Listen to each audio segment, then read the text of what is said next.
So the big political news in Washington this week is going to be how fast can Congress begin to move to wrap up a tax bill.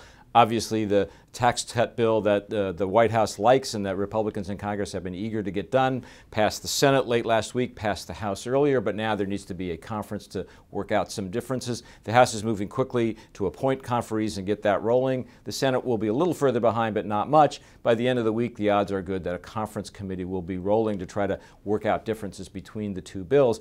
You know, you can't venture too far away from the Senate bill and hope to get the final product through the Senate because it passed there with only 51 votes. So in other words, not much of a margin for change or error in the Senate. But there are some important issues that are going to have to be worked out to the satisfaction of both chambers. Three things to watch for as that proceeds. First is the alternative minimum tax. The House bill eliminates the alternative minimum tax for both individuals and corporations. The Senate bill keeps both of those, although it changes the provisions of them slightly.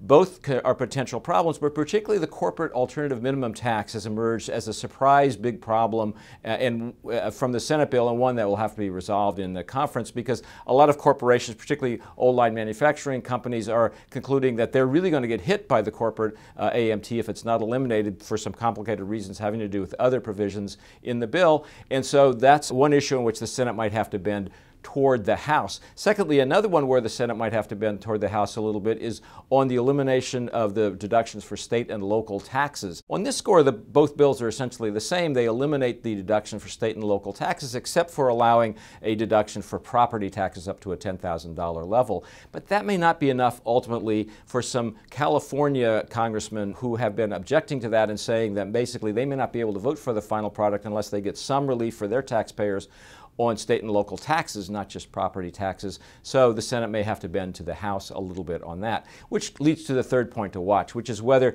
to pay for or find the money that is required to make the alternative minimum tax and state and local tax fixes, whether the final product notches upward the corporate tax rate a little bit from 20% to 21 or 22% as a way to bring in a little more revenue to make the bottom line numbers look the same after making some other changes. So it's still going to be complicated.